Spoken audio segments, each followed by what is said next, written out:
जी बिल्कुलु हिन वक़्तु असां सां बिजाराणी साहब गॾु आहिनि संदसि जे तक जे हवाले सां हिन वक़्तु ॿुधायो पियो वञे त ऑपरेशन्स बि हलनि पिया ऐं उते जे कचे जे धाड़ेल जेके आहिनि पिणु हिन वक़्तु मौजूदु आहिनि या गिरफ़्तार आहिनि घणनि हथ बि ॾिनो आहे इहे ॻाल्हियूं बि कयूं पियूं वञनि संदसि खां पुछंदासीं साईं कश्मीर जी अमन अमान जे सूरत हाल हिन वक़्तु कीअं आहे ऑपरेशन्स हलनि पियूं घणनि ॾोहारियुनि हथ बि ॾिनो आहे ऐं इहे शयूं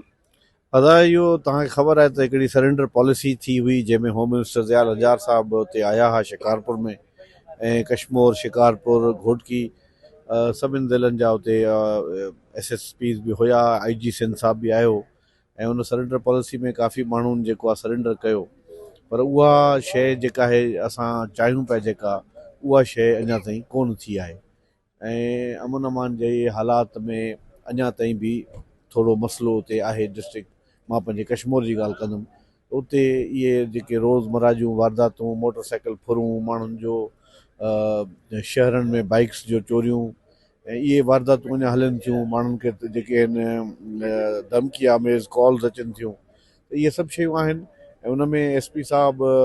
मुराद गांगरो साहब असांजो महिनत करे रहियो आहे कोशिशि करे रहियो आहे पंहिंजी जेके बि उन वटि वसाइल आहिनि या जेका टेक्नोलॉजी आहे ड्रोन जी उहो इस्तेमालु करे रहिया आहिनि ऐं इनशाला असांखे उमेदु आहे त जेके बि हाणे वसाइल पुलिस वटि आहिनि उनखे बरोकार लाइ आणींदे पुलिस उते बहितर कमु कंदी ऐं हिन अमन अमान ते कंट्रोल कयो वेंदो असां सभु इलेक्टेड नुमाइंदा जेके बि आहियूं असां उन्हनि सां सहकार बि कयूं था तावन बि कयूं था ऐं मुंहिंजी आवाम सां बि इहा अपील आहे त इंतिज़ामिया सां लॉ इन्फोर्समेंट एजेंसी सां तावन करनि त हिन मसइले खे जेको आहे असां हमेशह लाइ ख़तमु कयूं इहे अनासिर उते तमामु वॾे अरसे खां आहे इहो जल्दी ईअं हिकदमि ख़तमु थियणु त मुमकिन कोन्हे थोरो वक़्तु लॻंदो पर इनशाला हुकूमत सिंध इन अज़म सां उते कमु करे थी त असां अमन अमान खे बहितर कंदासीं ऐं लॉ एंड ऑर्डर जी